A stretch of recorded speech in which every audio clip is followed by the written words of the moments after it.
अच्छे कहीं रुकने के लिए, तो क्या कहते हैं यहाँ यहाँ पे करना है क्लिक। अच्छा ठीक। हाँ वहाँ पे क्लिक फिर आओगे। ओह सॉरी, मैं तो पूरा ठीक पूरा क्या मीडिया? हाँ ये फ्रेशर है, मीडिया में नहीं जुड़ी है, तो यूपी डिस्ट्रिक्ट जो बातचीत की गया नहीं है, हाँ है सब क्लियर आओ। अलग फाइल में है वो। मैं ठीक बैठा हूँ। क्या नाम है आपका? मेरा नाम विनीता है। विनीता, ठीक बैठा हूँ मैं। एक्चुअली क्या सर, इसमें पूरा नहीं आ रहा, सिर्फ ठीक आप बैठे हैं। नहीं पूरा ये नहीं कट रहा है। नहीं नहीं कट रहा है, दिख रहा है पूरा। एक्चुअली अब्दुल कलाम जी है ना, उसका नहीं दिख रहा है फोटो। वो आप सेपरेट ले लेंगे। हाँ वो ले लेंगे, उससे चिंता नहीं है। थोड़ा आगे कर दूँ क्या? मैं आगे आ जाऊँ थोड़ा ऐसे। नहीं आप ठीक हो। हाँ सर थोड़ा हल्का आगे से, हल्का सा तो हाँ स्टूडियो में से बोला। हाँ ठीक है। ठीक है। कहाँ था मैं के पास? कहाँ था सर? तुम्हें पता होना चाहिए। हाँ ना कहाँ में था? लघु मूवीज के बारे में। हाँ शॉर्ट हाँ जी जाओ।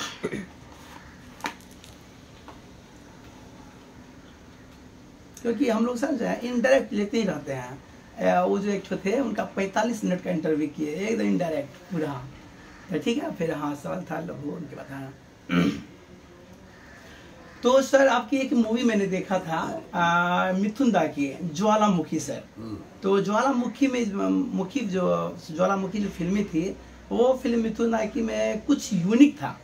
यूनिक इतना था कि पूछिए मत, उसमें मिथुन दा की पुनर्जन्म होती है, हर कुछ होती है। तो वो मूवी मतलब लिखिए आप, उससे कुछ बताइए उसमें क्या क्लाइमेक्स था उसमें? क्लाइमेक्स तो याद नहीं है, लेकिन फिल्म अच्छी थी। जी जी। चंकी पांडे भी था। जी चंकी पांडे भी था जी सर। जॉनी लीवर साहब थे। जी जी। कंप्लीट एंटरटेनमेंट फिल्म जिसको बोलते हैं। जी जी। वो था। और उसमें हमने पटकथा लिखा था, स्क्रीन प्ले। जी जी स्क्रीन प्ले। संवाद किसी और का था, हमारे दोस्त लेखक है नजाज, उनका था। मिथुन दा के साथ हमारी जो सबसे बड़ी हिट फिल्म थी वो थी भीष्मा। भीष्मा जी बिल्कुल। जिसका गाना था पिंजड़े में पोपट बोले। पिंजरे में पोपट, जी बिल्कुल सर। सर एक डायलॉग है, इसमें लिखा है कि एक बार धोखा खा चुका हूँ, दोबारा नहीं खाऊंगा, पहचाना मुझे। ये किस मूवमेंट में बोला गया था? जी जी भाई 11 फिल्म है। जी जी। तो मैं किस किस का डायलॉग याद रखूंगा? क्या बात है, बिल्कुल। वो आपने नोट किया, आपको याद होगा, आप बता सकते हैं। जी जी सर, ये ज्वालामुखी का डायलॉग है, जो मतलब मिथुन चक्रवर्ती की मौत हो जाती है, फिर वो आता है, कहता पहचाना मुझे। जी ये मूवी में देखा सर, बहुत अच्छा लगा सर। और सर मैं कहना चाहूंगा कि मिथुन दा की 11 फिल्में करने का क्या रीजन रहा? बॉलीवुड में तो बहुत सारे कलाकार थे। अभी मैं आपको बता चुका ना कि जो रीजन अमिताभ बच्चन और सलीम जावेद का था। तो वहाँ 2 लेखक थे, एक जोड़ी थी। मेरी कोई जोड़ी नहीं, मैं अकेला था। मेरा काम मिथुन दा को पसंद आ रहा था। क्या बात है। और मिथुन दा जो है मुझसे कंफर्टेबल रहते थे। तो आप समझ गया ना कि यहाँ गॉड फादर की जरूरत नहीं होती। आपका काम अगर अच्छा है तो डायरेक्टर, प्रोड्यूसर, एक्टर, और सबसे ज्यादा अगर एक्टर लाइक करने लगा तो काम आपको मिलने लगता है। जी जी। तो कई फिल्में मिथुन दा के रिकमेंडेशन बनाई, यानी उन्होंने कहा कि इसको ले लो। हम लोगों का ऐसा, सेट पर हम बहुत धमाल करते थे। मतलब वो मिथुन दा की फिल्म में ऊटी में एक फिल्म, मतलब फिल्म भी बन रही है और पिकनिक भी चल रहा है, रैगिंग भी चल रही है जो कॉलेजेस में होते हैं। कोई नया एक्टर आ गया है, उसको रैग करना है, लेग पुलिंग करनी है, ये सब वो एंटरटेनमेंट हो गया। तो उसमें मैं मिथुन दा की टीम में होता था। तो हम लोगों का रैपो बड़ा अच्छा बन गया था, क्योंकि मिथुन दा को मालूम था कि ये जब स्टोरी मेरे लिए लगता है तो मुझे अपने माइंड में रख कर लिखता है। जी मिथुन लगता था ऐसा। जी सर, कहना चाहेंगे कि मतलब मूवी किए और कुछ बैकग्राउंड चलते हैं सर। मुजफ्फरपुर से यहाँ जब आए आप, मुजफ्फरपुर से जब यहाँ आना हुआ तो कैसा वो सीन रहा? वो अच्छा था, मतलब आया तो डायरेक्ट वर्सोवा नहीं आया। मैं एक बहुत मशहूर इलाका है मोहम्मद अली रोड। मोहम्मद अली रोड जी, वहाँ हॉस्टल में रहा और एक्चुअली 1-1.5 साल तक रहा, तो वहाँ वो भाषा सीख गया जो यहाँ की। तो यहाँ की अमिताभ बच्चन कई फिल्म में बोले हैं यहाँ की भाषा, वो भाषा जब सीख गया तो मुझे जब फिल्म मिली तो उसमें काम आया। यानी देखिए, ईश्वर आपको जहाँ पर ले जाना चाहता है वहाँ के लिए रास्ते खुद बना देता है। बिल्कुल बिल्कुल। अगर हम भाषा नहीं जानते, काम ही नहीं था। तो ये सब पूर्व निर्धारित स्क्रीन प्ले है। चूँकि अभी मेरी एक एज हो चुकी है, तो मैं ये 30 साल पहले 20 साल पहले ये नहीं बोलता, मैं बोलता कि सब मैं ही कर रहा हूँ। जैसे अमित जी बोलते हैं ना, हमारी सारी उपलब्धि जो हमारी नहीं है, ईश्वर की है। तो एक एज आता है ना जहाँ आपको लगता है हमने क्या किया, सब तो ऊपर वाला बनाता चला गया। बिल्कुल सर, कहना चाहेंगे कि मूवी लिखने का सर बहुत सारे ऐसे आज के दौर में युवक हैं जो अनेकों किताब पुस्तक पढ़ते हैं, कैसे लिखा जाए पटकथा, कैसे तैयार किया जाए, लेकिन वो उस तरह से बेस्ट दे नहीं पाते हैं। क्या लिखने का कुछ आइडिया है? भाई देखिए, ये स्क्रीन राइटिंग यानी फिल्म राइटिंग के लिए नॉवल पढ़ने के साथ साथ बहुत सारी फिल्में भी देखना पड़ती हैं। वो फिल्में देखना पड़ता है कि कहानी आगे कैसे बढ़ रही है, और चरित्र चित्रण जो है वो बड़ा इम्पोर्टेंट पार्ट है। पात्र होते हैं, उनको पहले बनाया जाता है। गब्बर सिंह है तो उस पर काफ़ी काम किया गया। तो वो अगर आ गया, फिर प्लॉट है, घटना घटेगी, उस घटने का रिपरकशन होगा। तो उसमें अगर स्टूडेंट समझ गया है कि कैसे कैसे आगे बढ़ना है, प्लस 2 घंटा आपको पब्लिक को, दर्शक को ले जाना है एक अलग दुनिया में। वो फिल्म की दुनिया है, वो स्क्रीन में एक स्टोरी चल रही है, उसकी एक दुनिया है।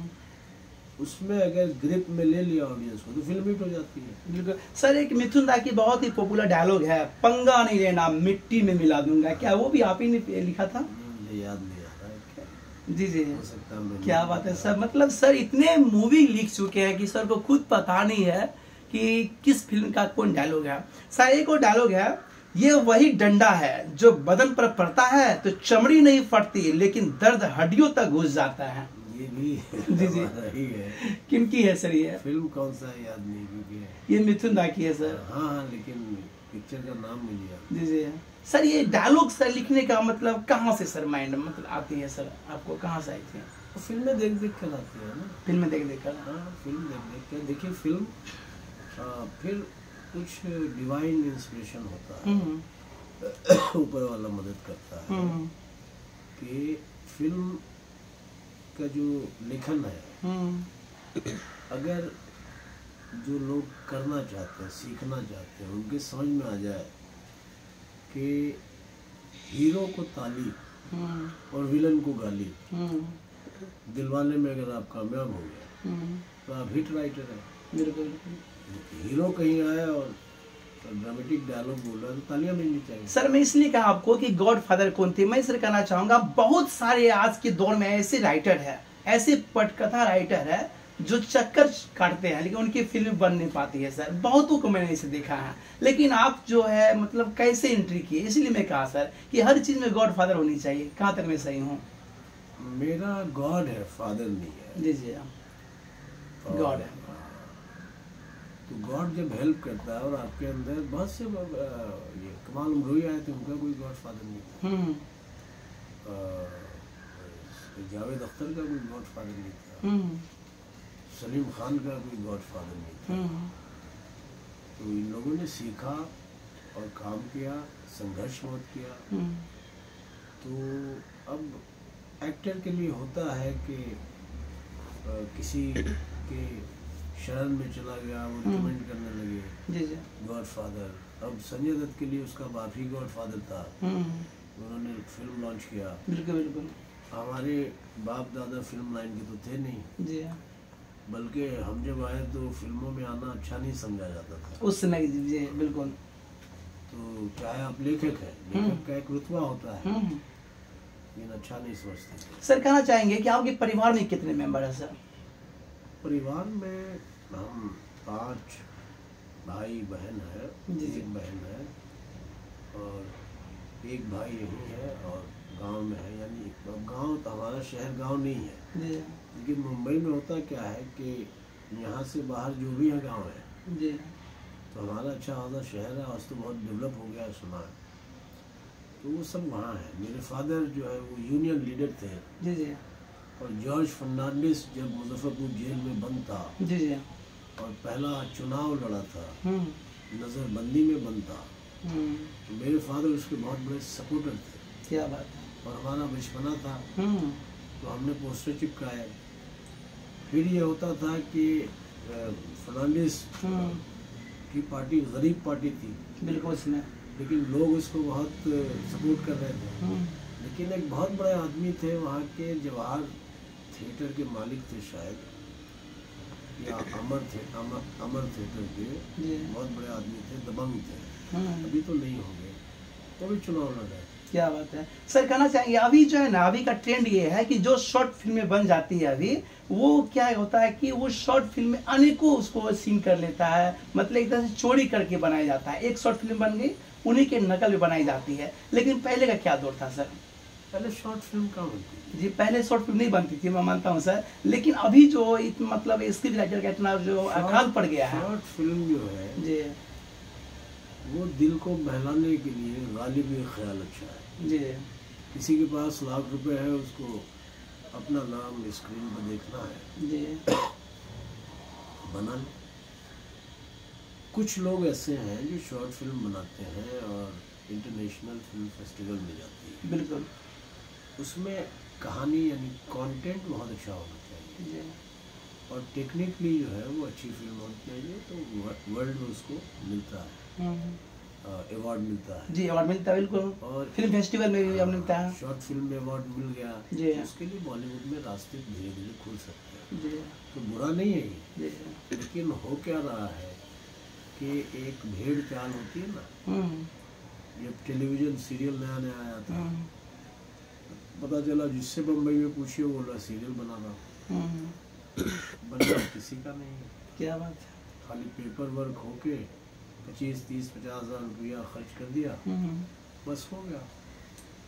तो सर कहना चाहेंगे कि आप जो मतलब फैमिली में 5 मेंबर थे, पिताजी भी थे, तो शुरुआती में आपको किसने सपोर्ट किया इस लाइन में आने के लिए? मम्मी का योगदान रहा, पापा का रहा, किन का योगदान रहा? नहीं, वो जैसे दिलीप कुमार के पिताजी को पता ही नहीं था वो हीरो बन चुके थे। पता भी नहीं था दिलीप कुमार के पिताजी को? क्या बात है सर। चुपके से बने थे। हाँ, तो क्या आप भी तो नहीं चुपके से बने? हाँ, लेकिन मेरे बारे में धीरे धीरे पता चल गया था कि ये कुछ लिखने का काम कर रहा है जी, बट मेरे पिताजी बहुत हैप्पी नहीं थे, खुश नहीं थे आपके काम से? नहीं, कि पता नहीं बहुत बड़ी दुनिया है, वहाँ कामयाब होगा नहीं होगा, सभी सोचते हैं ना, लेकिन वो भी है नहीं। सर बचपन से आपकी क्या इच्छा थी सर बनने का? बचपन से ही? एक पॉइंट बता रहा हूँ। जी जी, पिताजी हमारे नहीं है जी, हमारे लिए खुशी की बात यह है कि मैंने अपनी कोई भी फिल्म अपने शहर के थिएटर में नहीं देखी, लेकिन नामचीन फिल्म मेरे पिताजी देखने गए थे। अरे नामचीन फिल्म, क्या बात है। तो उनके देहांत के बाद एक बार मैं गया तो उनके पिताजी के दोस्त प्रोफेसर थे, उन्होंने मुझे बताया कि तुम्हारे डैडी हमारे साथ गए थे और बड़े खुश हो रहे थे, तो मैं भी खुश हुआ। तो प्रोफेसर साहब ने उनको बताया कि यार ज़्यादा खुश मत हो, हरिवंश राय बच्चन भी ऐसे ही खुश हो रहा था। जी जी बिल्कुल। तो ऐसे मजाक हुआ। तो चलिए हम ये हुए कि अगर वो स्टार्टिंग में खुश नहीं थे, कोई भी खुश नहीं होगा। सर रुकना चाहेंगे कि आपके पिताजी से नामचीन मूवी देखने गए थे तो पता चला कि आप ही लिखे हो? हाँ, इसीलिए गए थे देखने। इसीलिए देखने के लिए? हाँ। क्या बात है। तो क्या देख करके क्या फील किया? तो वहाँ था नहीं, मुझे दोस्त ने बताया, अपने दोस्त के साथ गए थे, तो उन्होंने बताया कि बहुत खुश हो रहे थे। अब पिताजी? हाँ, स्क्रीन पर नाम देखकर हाँ, खुश हो रहे थे। कोई भी बात जब वो सक्सेस की निशानी है ना कि अच्छा कामयाब हो गया। एक पिक्चर आने के बाद वो सारी जिंदगी पिक्चर ना आए तब भी आदमी बोलता है कि हमने जाकर काम किया। जी जी, और वो भी स्टार का, उसमें गुलशन ग्रोवर भी था। जी बिल्कुल, नामचीन में। तो स्टार का अच्छी थी, अनु मलिक का म्यूजिक था, अनु मलिक बहुत बड़ा म्यूजिक डायरेक्टर था तब। तो कुल मिलाकर वो एक ठीक ठाक फिल्म थी। तो उनको खुशी हुई और मेरे लिए ये खुशी कि चलिए मतलब वो मेरा सक्सेस देखकर दुनिया से सक्सेस देख के गया। क्या बात, इसको रास्ता मिल गया। सर कहना चाहेंगे कि आप जो फिल्में लिखे तो कितने मतलब फिल्म, ऐसा तो नहीं है कि फिल्म लिखी आपका पास हो गया, कितने फिल्में लिखे तो पास हुआ, कुछ जानना चाहेंगे सर? ये प्रोसीजर जो है बाहर के लोग नहीं जानते हैं जी। यहाँ पास और फेल नहीं होता है जी। मान लीजिए शादाब साहब प्रोड्यूसर है, बिल्कुल। इन्होंने बुलाया कि मिनाक मिर्जा राइटर आजकल बहुत चल रहा है, इनको बुलाओ। फिर हमारी इनकी मीटिंग होगी, फिर ये बोलेंगे मैं एक फिल्म बनाने जा रहा हूँ। मैं पूछूंगा कैसी फिल्म बनाने जा रहा हूँ, love story, family drama, action drama. फिर ये अपनी रिक्वायरमेंट हमारे सामने रखेंगे। बिल्कुल, है ना। अब इनकी रिक्वायरमेंट के हिसाब से मैं स्टोरी सुनाऊंगा। मैं स्टोरी 5 मिनट की होती है। जी बिल्कुल। वो 15 मिनट में 3 स्टोरी सुनाऊंगा। फिर ये 3 स्टोरी सुनने के बाद किसी एक स्टोरी पर हाथ रखेंगे। फिर ये बताइए कि स्टार कास्ट क्या होगी। तो एक रफली सोचा जाता है कि गोविंदा को लेंगे, उस जमाने की बात कर रहा हूँ, मिथुन को लेंगे, किसको लेंगे, धर्मेंद्र को लेंगे, तो वो भी बता दिया जाता है कि धर्म जी को लेकर बनाएंगे। जो स्टोरी हमने बनाई है उसको विस्तृत किया जाता है। पास फेल नहीं है, जो स्टोरी ले लिया उस वक्त पैसा देना है उनको, साइन जिसको करना वो। अब स्क्रीन प्ले बनेगा, वो डायरेक्टर राइटर मिलकर, मतलब हम 10 सीन बनाएंगे, डायरेक्टर सुनेगा और ओके ये यहाँ पास फेल कह सकते हैं। बिल्कुल कि 60-70 सीन जो बनता है वो राइटर बनाता है। उसमें हो सकता है कि 10 सीन में फेरबदल हो, लोकेशन भी चेंज हो। हाँ फेरबदल वही है। तो काम मतलब अप्रूवल होने के बाद ही होता है। आपने हमारी एक स्टोरी पसंद करी। जी बिल्कुल। और कभी कभी ये होता है कि मैं गया और मैंने कहा कि भाई किसको लेके बना रहे हो, तो मैं मिथुन को सोच रहा हूँ। बोला एक स्टोरी है, मैं ऑलरेडी मिथुन को सुना चुका हूँ। सर मान लीजिए कोई स्क्रिप्ट आप लिखे, तैयार किए, हर कुछ किए, लेकिन वो स्क्रिप्ट जब फिल्म नहीं बन पाई, क्या ऐसा आपके साथ हुआ है? नहीं, कभी नहीं हुआ ऐसा। स्क्रिप्ट पूरा लिखा नहीं जाता है। जी, मतलब स्टोरी लिखी जाती है। स्टोरी जी 5-6 पेज का होता है। बिल्कुल, वो स्टोरी को लॉन्च किया जाता है बाद में जब पसंद आने पे। जी, तो कुछ ऐसा हुआ कि स्टोरी आपने लिखा और वो स्टोरी मतलब पास नहीं हुई? नहीं जी, हम 200-250 पेजेस बिना पैसे के लिखते ही नहीं। यानी हमको पैसा मिलना शुरू होगा तब हम काम करेंगे। आज के दौर में जो स्ट्रगलर है वो स्क्रिप्ट पोथी बना लेते होंगे, तरीका वो नहीं है। जी, वो जो 200 पेज लिखा जाएगा उसमें डायरेक्टर का कंट्रीब्यूशन होता है। बिल्कुल होता है। जी, तो उसके बिना आपने बना लिया अपने आप, वो कोई कैसे लेगा। और एक नया आदमी अगर बना के ला रहा है तो he doesn't know ABCD of screen play technique, कैसे लिखेगा। सर ऐसा आपके साथ हुआ कि नहीं कभी कि स्टोरी आपने लिखा और आपने लोगों को सुनाया कि ये मैं लिखी है, कैसे फिल्म बनेगी, ऐसा कभी हुआ आपके साथ? नहीं, मैं सुनाते तो बिगिनिंग में तो सुनाने जाता था। जी जी। एक दीपक बारी हैं डायरेक्टर, जिनके साथ हमने काला साम्राज्य की सुनील शेट्टी हीरो था। जी जी। तो अब मैं नया था तो इंटरनल कंडीशन क्या होती है फिल्म लाइन की पता नहीं। हमने उनको एक कहानी सुना दी और ये बता के सुना दिया कि फिरोज खान, सुनील दत्त, राजकुमार। कहानी सुना, उन्होंने चाय पिलाई, बिस्किट खिलाया, मुस्कुराए। तो बोला यार तेरी कहानी तो ठीक है लेकिन तूने जिन का नाम ले लिया है उनको इकट्ठा करना मुश्किल है। फिरोज खान पिक्चर अगर कर लेगा कब वो बिना बताए हुए लंदन चला जाएगा, पता चला 2 महीने लंदन में। तो इनके साथ फिल्म नहीं बन सकती। क्या बात है। मतलब तीनों एक साथ नहीं आ सकते, सबका एरोगेंस है। तब धीरे धीरे समझ में आया कि मामला जैसे सुनाई गई, दिलीप कुमार और राजकुमार को लेकर आए। बिल्कुल। तो हर डायरेक्टर नहीं ला सकता। बिल्कुल नहीं। वो राजकुमार ने स्टोरी सुनकर कहा था सौदागर की, चलो चलो हाँ, कि ये जो यूसुफ यानी दिलीप कुमार का रोल है वो मैं करता हूँ। तो सुभाष घई ने बहुत टैक्टफुली उनको कहा कि भाई दिलीप कुमार वाला रोल आप तो कर लेंगे, लेकिन आपका रोल दिलीप साहब नहीं कर सकते।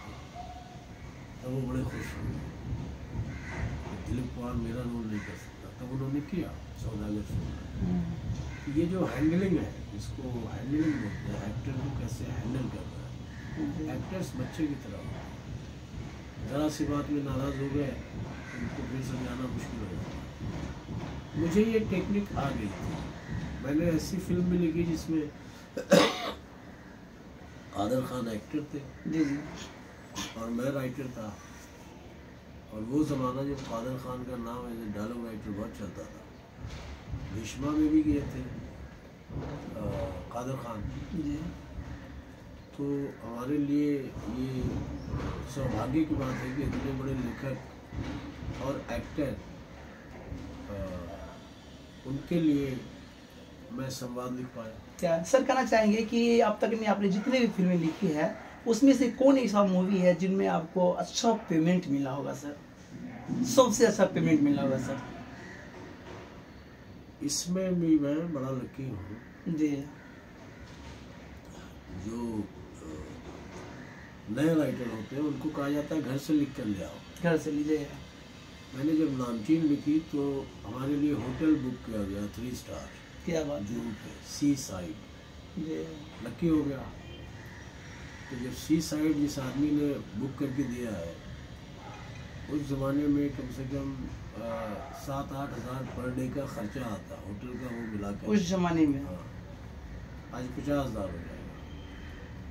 तो अब जब सी 3 स्टार होटल दे रहा है तो पैसा भी ठीक ठाक देगा। मिथुन स्टार फिल्म में मैं मिथुन दा का फेवरेट राइटर था, पैसे अच्छे मिलते थे दूसरों से काफ़ी ज़्यादा, और मुझे कम का ऑफर होता था तो मैं करते नहीं थे। क्या बात सर, तो कहने का मतलब है कि नामचीन मूवी जो थी वो मूवी में सबसे अच्छा मिला था आपको? नहीं, उसके बाद तो प्राइस बढ़ती चली गई। पहली फिल्म थी, मतलब पहली कहते हैं first impression is the last impression. पहली फिल्म में अपनी पहचान बना, इतना मिल गया कि वो लगे नहीं कि किसी स्ट्रगलर का पैसा। उसके बाद जब धर्मेंद्र के साथ शुरू, धर्मेंद्र की प्राइस अलग थी, धर्मेंद्र के हिसाब से फिल्म बहुत बड़ी हो गई। जी जी। वहाँ फिर मिथुन झा के साथ जब सिलसिला शुरू हुआ तो प्राइस बढ़ती चली गई, पिक्चर हिट हो गई तो अगली फिल्म में पैसा हमने भी बढ़ा दिया। क्या बात सर, आप जब फिल्म लिखे तो कौन ऐसा फिल्म था जो आप फिल्म देख करके आप लिखना शुरू किए? कौन ऐसा मूवी से आप इंस्पायर हुए? बहुत सी फिल्म है, कोई नाम जानना चाहेंगे? हिंदी भी है जी जी, और इंग्लिश फिल्म बहुत है। इंग्लिश मुझे समझ में आती थी, मैं स्टूडेंट ही इंग्लिश का हूँ तो मैं समझ लेता था। तो अच्छा, मैं ही नहीं, सलीम जावेद भी इंग्लिश फिल्म देखते थे, जावेद सर पूरा उठा के दे। क्या बात। स्क्रीन प्ले की टेक्निक सीखने के लिए मैंने सलीम जावेद साहब की दीवार बहुत बार देखी। दीवार अमिताभ बच्चन हीरो, दीवार भी वो भी देखी थी आप? त्रिशूल, हाँ, अमिताभ बच्चन हीरो थे। शोले, ये अंग्रेजी फिल्म थी, once upon a time in the West. हमने इंग्लिश भी देखी बाद में, शोले वहाँ से बनी। शोले मेरा गांव मेरा देश से भी उठाई गई थी। तो बहुत सी फिल्में हमने भी अंग्रेजी उठाई हैं।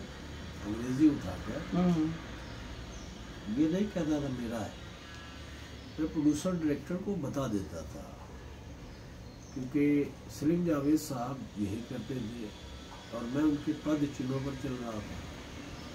एक बार हमने, अच्छा अगर कोई बहुत कमाल की इंग्लिश फिल्म आप बता रहे हैं तो वो आपकी क्वालिफिकेशन में ऐड होता था कि अरे भाई इंग्लिश फिल्में बहुत देखते हैं। वो डिमेरिट नहीं होता था कि चोर है, इंग्लिश फिल्म चुरा के देता है, ये होता था ये देखता है। तो हमने कई फिल्म, भीष्मा जो थी वो भी इंग्लिश फिल्म थी, नाम नहीं बताऊंगा, क्योंकि खैर अभी नाम लेने में केस भी नहीं होगा। जी जी। लेकिन अभी हम कोई फिल्म बनाना चाहें और नाम बता दें मीडिया की वजह से, तो सर मतलब कहना चाहेंगे कि मूवी की दुनिया में आपकी जो है नामचीन फिल्म से स्टार्टअप हुई थी। हाँ स्टार्टअप, क्या बात है सर। आने वाली अवसर कौन मूवी होगी आपकी प्रेजेंट टाइम में? अभी एक अमार्ग आएगी जिसका निर्देशक मैं ही हूँ, डायरेक्टर, क्या बात है। और अभी शुरू होने जा रही है मार्केट 2। मैंने एक फिल्म देखी थी मार्केट मनीषा कोइराला के साथ जी। वो बहुत बड़ी हिट थी। अब वो इसी महीने उसका अनाउंसमेंट होना है, उसमें मैं लेखक रहूँगा। डायरेक्टर जयप्रकाश जी, जिन्होंने मार्केट डायरेक्ट की थी। जी, उसमें एक्टर कौन होंगे? एक्टर अभी नहीं बताया जाएगा, जी एक्टर का फाइनलाइजेशन के बाद। जी। सर कहते हैं लिखते लिखते उंगलियां लबरेज बन गई, तहरीर बनते बनते एक दास्तां बन गई। सर आपकी दास्तां कैसी बनी सर? दास्तां तो ठीक ही है, मतलब अगर मुंबई को मैं कहूँ कि ये मेरी कर्म भूमि है, जी, तो कर्म भूमि ने जो कुछ भी दिया उसके लिए मैं इस शहर का शुक्रगुजार हूँ। और इस शहर के बारे में कहा जाता है, मुंबई के बारे में, कि जो लोग यहाँ कुछ बड़ा करने की तमन्ना लेकर आते हैं और जिनके अंदर लड़ने का हौसला होता है, ये शहर उनको कुछ ना कुछ ज़रूर देता है। जरूर देता है। वो सिर्फ फिल्म लाइन में नहीं, दूसरी लाइन में भी। आप बहुत सुनेंगे कि एक आदमी आया, होटल में नौकर था, बाद में होटल का मालिक बन गया। क्या बात है सर। आप मुजफ्फरपुर से बिलोंग करते हैं सर, सर मुजफ्फरपुर को कितना मिस करते हैं, बिहार को?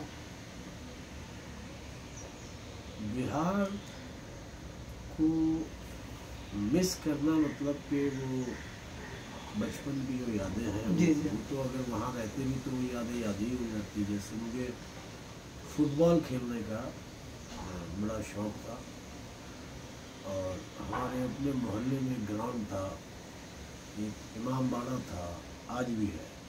होता है ना जिसमें लोग मातम करते हैं, मातम करते हुए निकलते हैं। बिल्कुल। हम लोग उसमें इमाम बाड़े ग्राउंड में फुटबॉल खेलते थे, वो तो मिस होगा। फिर आंगन वाला घर बॉम्बे में नहीं होता, हमारा घर आंगन के साथ था।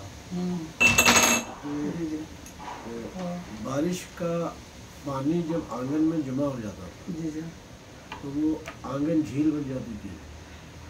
फिर झील में कागज़ की कश्ती बनाकर खेलना, वो सब यादें मैं अपनी बायोग्राफी में लिख रहा हूँ। लिख रहे हैं? हाँ।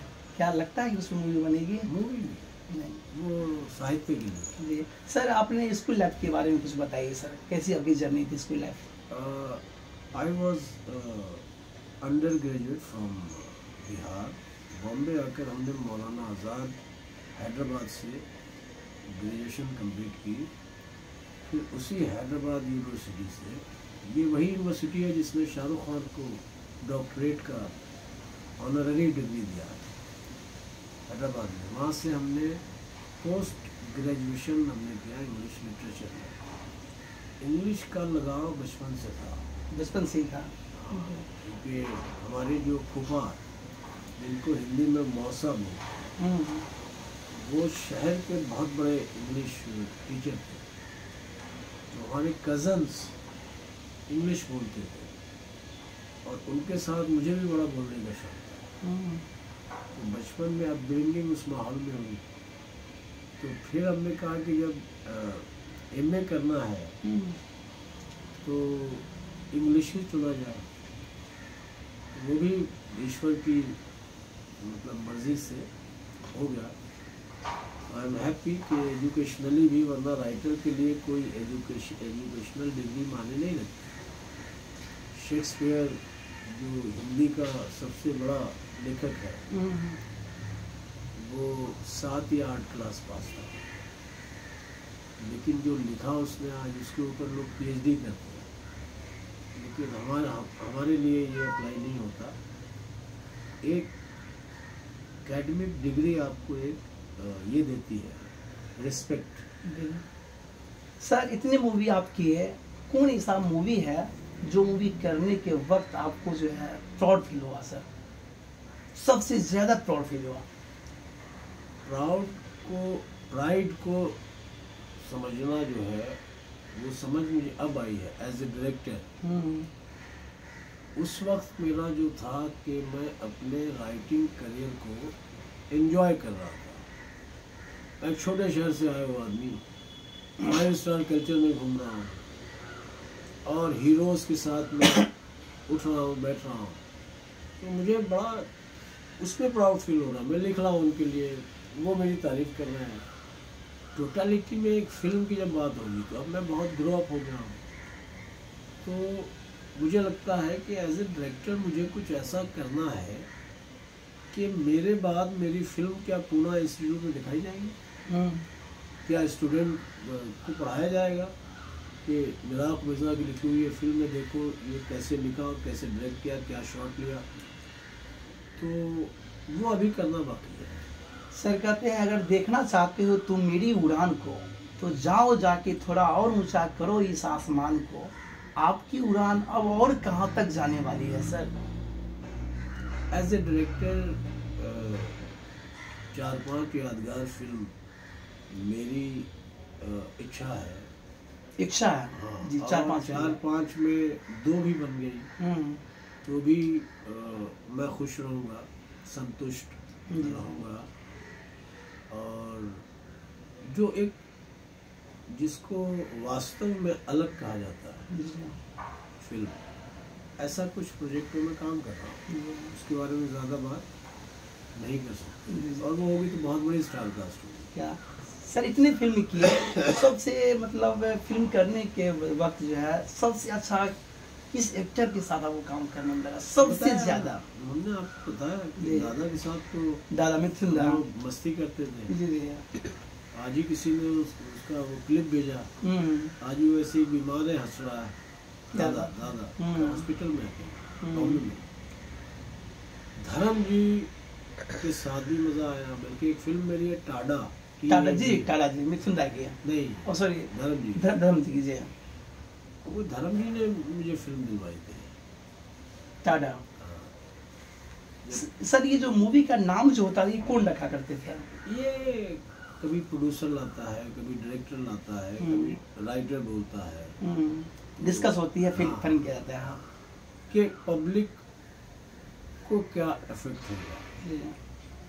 मैं बनाऊंगा या बना रहा हूँ तो मैं ये सोच कर नहीं बना रहा हूँ कि मैंने जो टाइटल रखा है ये पब्लिक की समझ में आएगा कि नहीं आएगा। मैं एज ए डायरेक्टर फॉलो करता हूँ गुलजार साहब जी, वाह क्या बात। ठीक है, अब मेरी जो आने वाली फिल्म होगी कंप्लीट हो गई है, थोड़ा सा काम बाकी है एज राइटर डायरेक्टर। उसका टाइटल है अमार्ग। तो बहुत से लोग नहीं समझते हैं, जो नहीं समझते हैं आजकल मोबाइल में भी डिक्शनरी है, आप समझो। जो मार्ग पर है वो सही है, जो अमार्ग है वो रास्ता भटक गया है।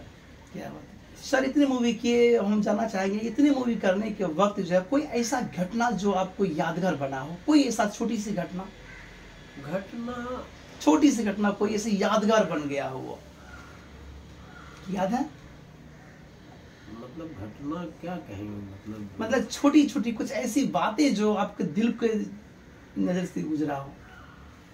वो घटना नहीं कहेंगे, वाकया है। वाकया कहा जाए जी है कि मैं मद्रास पानगो होटल में था। बहुत बड़े डायरेक्टर मद्रास के, जिनके लिए मैं डायलॉग लिख रहा था, और ममता कुलकर्णी एक हीरोइन हुआ करती थी, अपने टाइम की बहुत बड़ी थी। हमारी फिल्म में उसको ब्रेक मिला था, पहली फिल्म। तो उस फिल्म में कादर खान और मेरा पहली बार सामना होना था। मैं थोड़ा नर्वस था। क्यों सर? कि बहुत बड़ा राइटर है वो। क्या बात है, कैसे मिल पाएंगे? नहीं तो मतलब लाइक करेगा नहीं करेगा, थोड़ा सा मुंह बना दिया तो डायरेक्टर तो उसी को फेवर करेगा ना। हाँ बिल्कुल। तो चोला होटल है वहाँ 5 स्टार, हम लोग 3 स्टार में थे। तो डायरेक्टर साहब मुझे ले गए। ये बड़ा टची इंसिडेंट है उनके लिए जो लोग कलमकार हैं। कलमकार हैं। मैं गया, मैं इंट्रोडक्शन हुआ, कादर खान पठानी ड्रेस में बड़े प्यार से मिले और मैं कादर खान आजू बाजू में बैठ गया, अगल बगल डायरेक्टर सामने, और एसोसिएट डायरेक्टर था, एक असिस्टेंट होता है एसोसिएट। तो मैंने डायलॉग दिए, डायलॉग उर्दू में लिखे हुए थे। उस ज़माने में मैं उर्दू में लिखता था और इंग्लिश में लिखता था, असिस्टेंट हमारा हिंदी करता था। अब मैं हिंदी लिख लेता हूँ। कादर भाई ने ऐसे पलट कर देखा और देख के पढ़ते पढ़ते थोड़ा मुस्कुरा दिए। मुस्कुरा दिए तो मैंने अंदर से कहा कि मामला फिट है। जी जी। क्या बात। जो असिस्टेंट था बूढ़ा आदमी था, उसने चमचागिरी करते हुए कादर खान को कहा कि सर ये फ्रेमवर्क है, इसमें जो भी करना है आप कर लीजिएगा। मुझे बहुत बुरा लगा। मुझे तो बुरा लगना चाहिए, मतलब इसमें जो भी काटना है, जोड़ना है, जो भी ऑपरेशन करना है, पोस्टमार्टम करना है, आप कर लीजिएगा। हमारा जो डायरेक्टर था वो बहुत बड़ा डायरेक्टर, उसका असिस्टेंट आज 200 करोड़ की फिल्म बनाता है, शंकर। 200 करोड़ की। हाँ, क्या बात। शंकर साउथ का, वो इस फिल्म में चीफ असिस्टेंट था। डायरेक्टर ने अपने असिस्टेंट की तरफ गुस्से से देखा, फिर कादर भाई को देखा। अब कादर भाई से कहा कि no sir, the author has written dialogues keeping you in mind, आपको माइंड में रख कर लिखा है उन्होंने, and I am convinced with the lines. Dialogue से मैं कन्विंस हूँ, मतलब मैं सुन चुका हूँ तभी तो लाया हूँ। If you want he can narrate the scene. मेरा दिल ऐसा हो गया, मतलब डायरेक्टर और हमारे सपोर्ट में खड़ा हो गया कि कोई इसमें आपको बहुत ज़्यादा ये नहीं करना, ये काट दो, ये छाट दो, खुद जोड़ लो।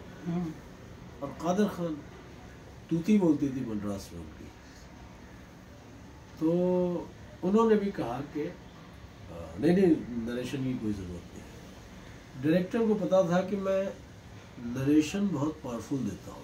ये राइटिंग में ये भी एक आर्ट है। बिल्कुल। लिखना बहुत अच्छा आता है और आपको बोलना नहीं आता है, सुनाना नहीं आता है, तो कामयाब नहीं हो। बिल्कुल। वो डायरेक्टर समझ गया था। डायरेक्टर को हिंदी नहीं आती थी, मैं हिंदी डायलॉग इंग्लिश में सुनाता था, तब वो हंसते थे। मैं समझा मैं यहाँ वहाँ मुझे ट्रायल देना पड़ा था डायलॉग लिखने के लिए। मैं ट्रायल दिया, 5 दिन लिख कर दिखाया, उनको अच्छा लगा, तब उन्होंने मुझे साइन किया। तब तक मेरी फिल्म कोई रिलीज नहीं की। सर आपकी मूवी में अमरीश पुरी भी काम किए थे आप? काला साम्राज्य। जी, काला साम्राज्य काम किए थे। जब अमरीश पुरी का देहांत हुआ उस वक्त आपको कैसा लगा सर? क्या मतलब कितना दर्द हुआ? ये फील हुआ क्योंकि वो खलनायक जी जी पिक्चर में होते थे, वो पर्सनल लाइफ में बहुत सज्जन आदमी थे। जी जी। और बहुत कम लोग जानते हैं कि अमरीश जी शराब नहीं पीते थे। शराब नहीं पीते थे अमरीश पुरी? क्या बात है सर। तो फिल्मों में बहुत देखा होगा आपने, तो फिल्म में जो होता है वो चाय का पानी होता है, बनाते हैं कलर। तो ये उनकी बड़ी अच्छी आदत थी। और अमरीश जी काम में बिल्कुल डूब जाते थे, इसलिए उनकी यादगार फिल्म है काला साम्राज्य। मतलब हूँ बहु मतलब उतर जाते थे, मतलब अभी भी कोई उनका मूवी देखता है लगता है कि वो गुजरा नहीं है, ऐसा लगता है सर, ऐसा फील होता है। हाँ, क्योंकि सब में जान डाली हुई है ना। उसमें उसकी भी एक घटना है, उसके बाद समाप्त किया जाएगा, है ना। जी जी। इसमें मैं संवाद लेखक था और को स्क्रीन प्ले राइटर। को स्क्रीन प्ले राइटर वो होता है जो एक और है और मैं भी हूँ। जी जी। सर आप क्या कहना चाहेंगे कि संक्षेप में बताना चाहेंगे कि आप कवि भी है, कविता कोई ऐसी जो आप लिखे हो? सुनाऊंगा कुछ नहीं, मेरी एक किताब है जो जिसमें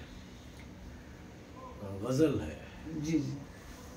और उसकी जो यूनिकनेस है वो ये है कि सारी गज़लें सूरज पर है। और किताब का नाम है सूरज के आसपास। सूरज के आसपास, जी। 2013 में आई थी।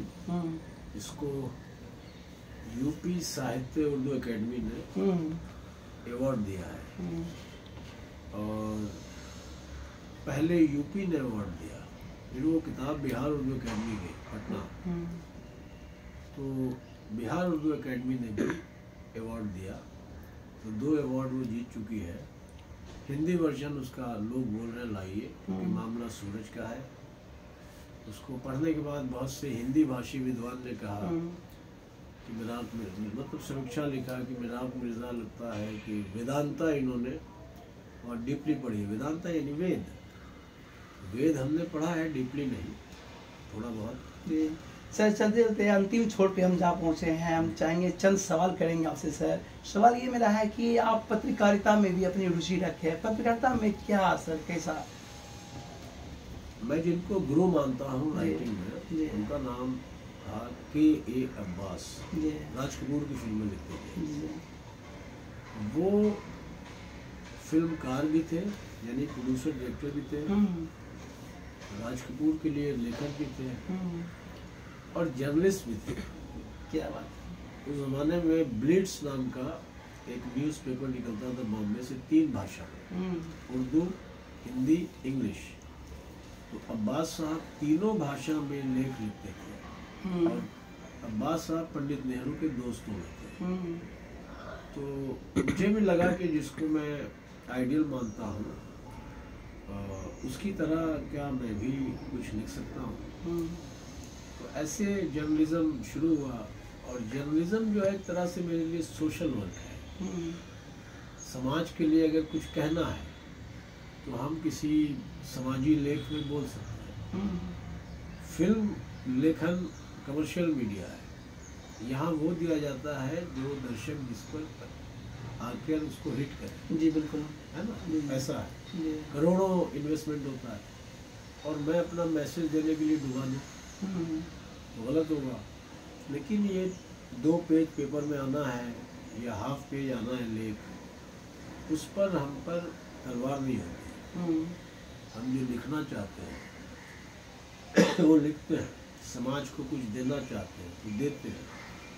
तो हर लेखक की जिम्मेदारी होती है, हर लेखक यानी हर वो लेखक जो लेखक होने का मतलब जानता है।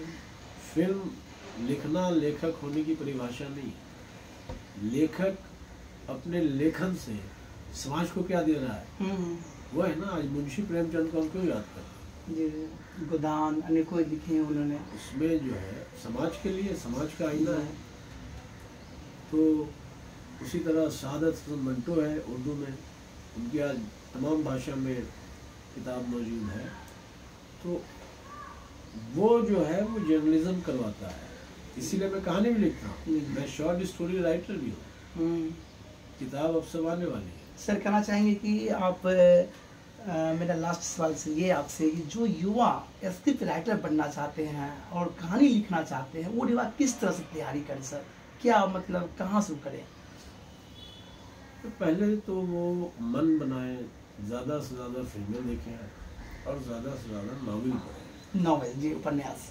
बहुत सारे राइटर्स के उपन्यास में भी स्क्रीन प्ले की टेक्निक मौजूद होती है, लिखने का तरीका, तो उससे मिलेगा। फिल्में देखें, फिल्में बार बार देखें, एक सीन के बाद दूसरा सीन क्यों आ रहा है, अपने आप से सवाल करें। सर मेरा अंतिम सवाल आपसे ये रहेगा, अब तक के लाइफ से आप कितना खुश है सर?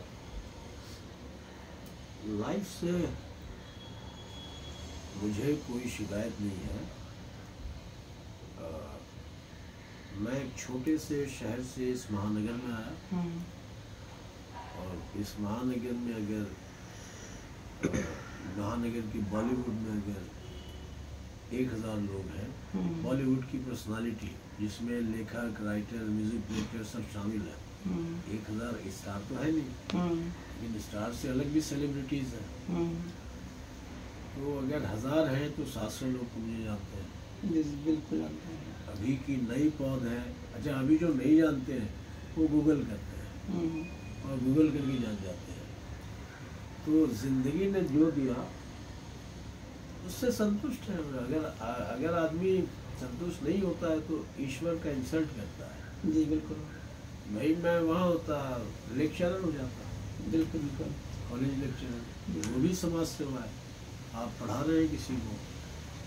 एक टची बात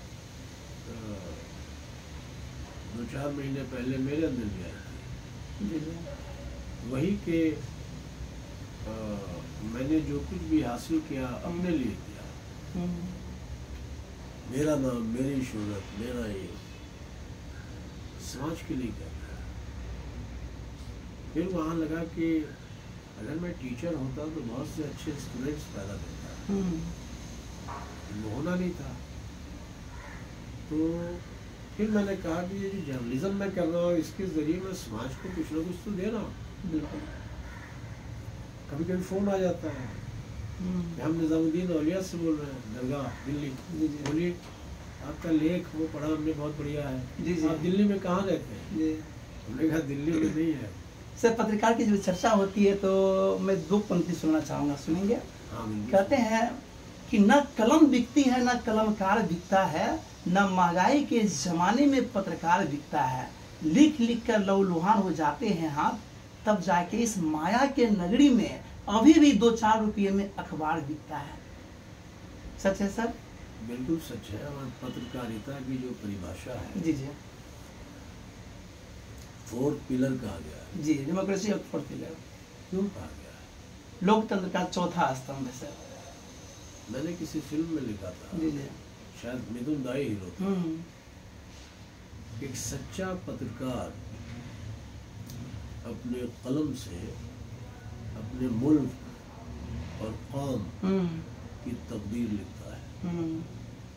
अगर वो चाहे तो सरकार बदल दे, अगर वो चाहे सरकार के मतलब नई सरकार बना दे, लेकिन पत्रकार आज नहीं है। सर पहले एक मैं सर, मतलब एक कथन है सर कि खींचो न कसम था, खींचो न कमानों को न तलवार निकालो, जब तोप मुकाबिल हो तो अखबार निकालो। अकबर इलाहाबादी साहब ने लिखी थी। तो क्या पहले एक मिशन था देश की आजादी, लेकिन अभी पत्रकार का क्या मिशन है?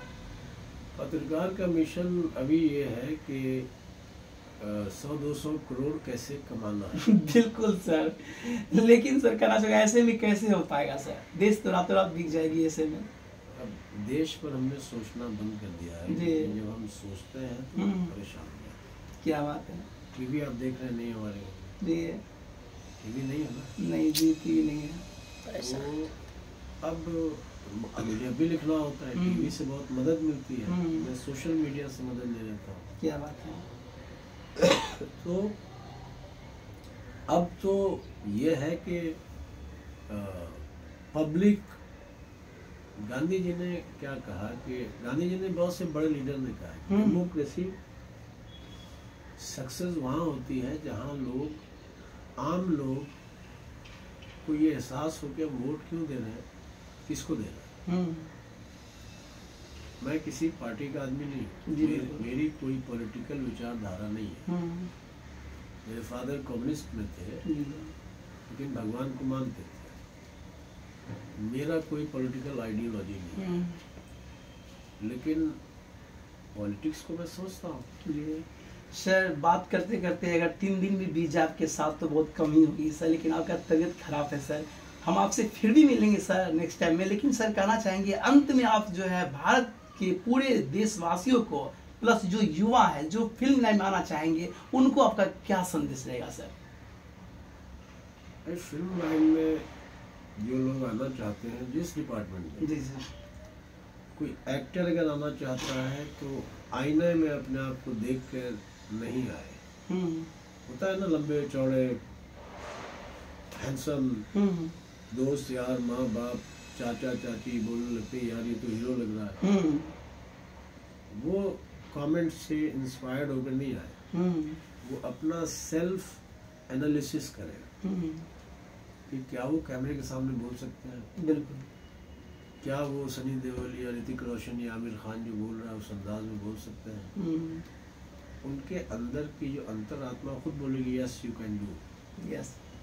अगर ऐसा लेखक के लिए वही है कि वो इतना पढ़ा लिखा हो और अच्छा पढ़ा लिखा मैं यहाँ नहीं कि MA PhD हो, वो हाई स्कूल भी है, तो भाषा ठीक हो और वो देखे आसपास के। जब उसने बोलना शुरू किया तो दोस्त यार वहाँ बैठे या बोर होकर भाग गए। क्या बात है। अगर बोर होकर भाग गए तो वो लेखक नहीं है। अगर उसके आसपास के लोग उसकी बातों को एंजॉय कर रहे हैं, लेखक है।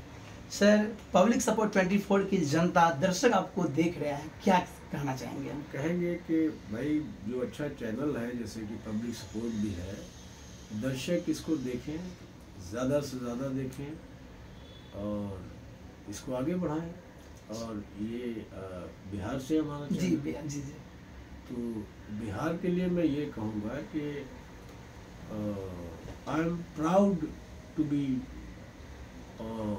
Writer director from Bihar. एक ज़माने में बहुत से लोग बॉलीवुड में अपना आइडेंटिटी छिपाते थे। जी बिल्कुल, पहचान छुपा लेते हैं। जी यहाँ बिहार के बताते नहीं थे, लेकिन मेरे साथ कभी ऐसा नहीं हुआ। कभी पूछा गया तो मैंने बताया, कभी ऐसा हुआ कि जब बताया तो डायरेक्टर उछल गया। Oh my God. और उछल के बोला नहीं ऐसा नहीं हो सकता। तुम नहीं हो सकते, कैसे हो सकता है? जी जी। तो फिर हमने कहा, वो बहुत मशहूर डायरेक्टर राहुल नावल, बहुत सारी फिल्में बनाई है सनी देओल के साथ। जी जी। तो फिर मैंने उनसे कहा कि देखिए साहब, टेलीविज़न पर जो लालू प्रसाद जी हमारे आते हैं वो ओरिजिनल भाषा बोलते हैं जी। पूरे बिहार की भाषा वो नहीं है, ओरिजिनल भाषा है। जैसे एक पंजाबी हिंदी बोलेगा कैसे बोलेगा? जी जी। उसको आप मत समझिए कि सारे बिहारी की भाषा ही है। फिर उन्होंने एक और बात कही कि फिर तुम्हारी एजुकेशन कहीं और से हुई। मैंने कहा हाँ वो है, लेकिन एजुकेशन होने के बाद भी बहुत से ऐसे लोग हैं जो अमेरिका में रह कर आए कई साल, और बॉम्बे में हम उनसे मिले, बिहार के ही हैं, नाम नहीं बताऊंगा। तो उनसे जब मिले तो लगा ये अभी अभी पटना से आए, उन्होंने अपना वो जड़ नहीं छोड़ा। प्रकाश झा ने तो बिहार की हिंदी को रिस्पेक्ट दिलवा दिया। प्रकाश झा की फिल्म में जो भाषा होती है वो बिहारी हिंदी है, समझ रहे? जी बिहारी हिंदी, बिल्कुल बिहारी हिंदी की जो लचक होती है, हम बोल रहे हैं तो तुमको समझ में नहीं आ रहा है, बुझाता नहीं है। जी सर, प्रकाश झा की तो अनेकों मूवी आई, राजनीति, गंगा जल, बेखौफ लिखते थे, सभी काम ने अपनी भाषा, अपने जगह की भाषा को रिस्पेक्ट दिलवा दिया। एक लड़की है ईशा कोप्पिकर, बड़ी हीरोइन रह चुकी है, उसके साथ बैठा था, बात निकली प्रकाश झा की, तो उसने कहा I like Prakash Jha film. तो मैंने कहा बिल्कुल लाइक करना चाहिए, उसका कंटेंट अच्छा होता है, भाषा वो अपने यहाँ भी यूज़ करते हैं। बिहार में जिस तरह लोग हिंदी बोलते हैं, वहाँ मैं बहुत कम बोलते हैं, हम बोलते हैं। मैं कोई बोलेगा तो नाराज हो जाते हैं, इसके अंदर बहुत मैं आ गया है। जी, अहम हो गया, अहम हो गया जी, अहंकार जी। और शत्रुघ्न सिन्हा ने भी खुद गर्ज में बिहारी हिंदी बोली थी। आदर खान डायलॉग राइटर थे, उनसे इजाजत लेकर, तो वो शत्रु जी नहीं ट्रांसलेट किया। अरे बहुत रहेगा जितेंद्र थे, क्या बात है। हाँ, समझता नहीं है साला। हम उसके सामने जाते हैं तो हमारा मुंह ही नहीं खुलता है ना। लव स्टोरी में वो हीरोइन को बोल ही नहीं पाते शत्रु जी, तो उन्होंने सब ट्रांसलेट किया अपने जवानी के दिनों को। सर, इंटरव्यू खत्म करना चाहेंगे, चाहते जाते जाते कोई डायलॉग सुना दीजिए हमारे तमाम दर्शकों को। सर कोई डायलॉग, सर क्या डायलॉग सुना है? अभी आपने कहा सर, बहुत अच्छा लगा सर, और आपकी तबीयत खराब कोई लगी है, कोई ऐसा डायलॉग सुना दीजिए सर, जनता आपको देखे तो जी, जो याद हो आपको। अनेकों आपने फिल्म लिखी है, डायलॉग है जी जी, याद कोई नहीं है। ये है कि बहुत पीछे चले जाते हैं, ABM स्टूडियो मद्रास, आदर खान कॉलेज प्रिंसिपल है, और उनका एक स्टूडेंट पकड़ा गया है, और वो पुलिस स्टेशन पहुंचे हैं, बड़ा मोर्चा आ गया। पुलिस वाला प्रिंसिपल साहब कादर खान से बोलता है कि आप इन सबको समझाइए वरना बंद कर देंगे, सब मवाली है आप इसमें। तो कादर खान ने बोला अच्छा आपको हमारे शरीफ स्टूडेंट मवाली नजर आ रहे हैं, कसूर आपका नहीं, आपकी आंखों पर जो काला चश्मा लगा हुआ है। जी जी, उनका कसूर है। उसका कसूर है क्योंकि आंखों पर जब काला चश्मा लग जाता है तो सफ़ेद चीज़ें भी स्याह दिखाई देने लगती हैं। ये सब इंटेलिजेंट स्टूडेंट है और जिसको आपने बंद किया छोड़िए, वरना ये तो इसी डायलॉग से कादर खान के हमारे बीच एक बड़ा रिश्ता बन गया था। उन्होंने आके कंधे पे हाथ रख कर पूछा भी था कि भाई आपके डायलॉग मैंने ठीक बोले कि नहीं बोले। जी, पूछा आपसे? हाँ, जी कंधे में हाथ रख के प्यार से। मैं तो बड़ा यंग था। जी जी, ये 25 साल पुरानी बात होगी। जी बिल्कुल, मैंने ठीक बोला। मैंने भी बोल दिया, डायलॉग तो बेजान थे, आपने बोल दिया तो जान पैदा होगी। वो भी हंसे और वहां से एक रैपो होता है ना, तो ये यादें तो हर फिल्म में बेशुमार यादें। बिल्कुल, तो मैं लिख रहा हूँ जी। बहुत सर आपका बहुत बहुत धन्यवाद इतना बेशकीमती समय देने के लिए सर आपका। जी, तो इसको यहाँ ख़त्म करते हैं जी कि आपने बहुत सारे शेर सुनाए बीच में। जी जी बिल्कुल, एक शेर मैं भी सुना देता हूँ। जी स्वागत है सर, वेलकम। आमतौर से मैं सुनाता नहीं, जी जी, मेरा अपना है। जी तो अक्सर जब सक्सेस आता है तो ज़्यादातर लोग पागल हो जाते हैं। जी, सफलता जब आती है जी उसको संभालना बड़ा मुश्किल है। बिल्कुल सर, बिल्कुल। तो शेर है, एक शब्द है उर्दू में खाक सारी, इसका मतलब होता है जमीन से जुड़े रहना। शेर है खाक सारी की चमक से, चमक होता है ना, जी बिल्कुल, खाक सारी की चमक से कहकशां हो जाओगे आकाश गंगा, मतलब झुके रहोगे तो खाक सारी की चमक से कहकशां हो जाओगे, खुद को, अपना स्वयं को, खुद को तुम रखो जमीन पर, आसमां हो जाओगे। क्या बात है, बिल्कुल। इसी के साथ धन्यवाद आपका भी और जो दर्शक देख रहे हैं उनका भी। जिन्हें सिनेमा में आना है आ सकते हैं। बॉलीवुड के दरवाजे जो है डेमोक्रेटिक अंदाज में खुले रहते हैं। यहाँ कोई जो है वो परिवारवाद नहीं है। सर अपना नाम दर्शक को बता दीजिए सर। मेरा नाम मिराक मिर्ज़ा है और बड़ा यूनिक नाम है। गूगल पर आप मारेंगे तो धड़ से यही नाम आएगा क्योंकि दूसरा ये नाम ही नहीं है। विश्व में कहीं भी मिराक नाम नहीं है। तो ये है।